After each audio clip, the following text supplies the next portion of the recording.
Sketches are the fundamental building blocks in all SolidWorks features. Features build upon each other to create your model. You can think of features like Legos. Each one has a size, shape, and location. Those features can be combined together to create anything you can imagine. However, it all starts with a sketch, and sketching is the most important skill in SolidWorks. Before we can start sketching, let's learn about the drawing environment. First, we'll start by navigating and working in the 3D space. You can see here I've got several of the planes turned on.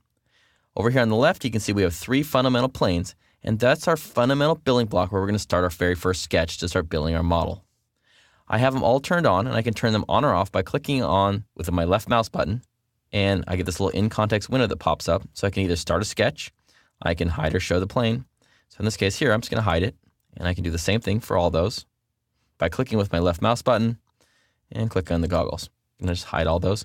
You have a blank workspace. But a lot of times when you're first getting started in SolidWorks, kind of hard to visualize, so it's better to kind of turn those on, or at least turn 1 or 2 of them on, so you can see where you're actually going to be drawing and starting with when you first get started.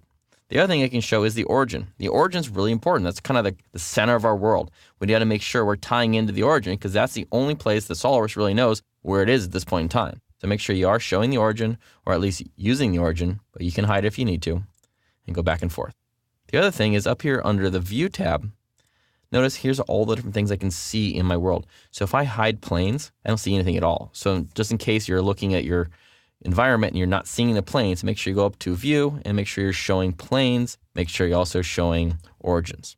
When you're ready to get started, you're going to choose one of these planes, for instance, the right plane or the front plane. Click on it, and then you can come up here to Start a Sketch here, or you come up here to the Sketch tab, click on Sketch, or you can even click on one of those planes here, and the very first icon is Sketch. If you do that, it spins it around, so you're looking straight at that plane, and now you're in the sketch mode. You know you're in the sketch mode because over here on the right-hand upper corner, you see you have 2 icons. One here is called Exit Sketch, and the other one's Cancel. Most of the time, you're going to be using the Exit Sketch button. When you're done with your sketch, you want to get back into the modeling environment, click on that. If you want to cancel everything you did, go ahead and click on the red X.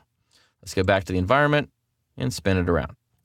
And if things get a little bit out of whack, you can always click on this first icon here to zoom to fit, which puts it right in the center of the screen so you can straight your model and you're ready to start building. You should now understand how to interact with the drawing environment and their relevance and the origin in the 3 fundamental planes.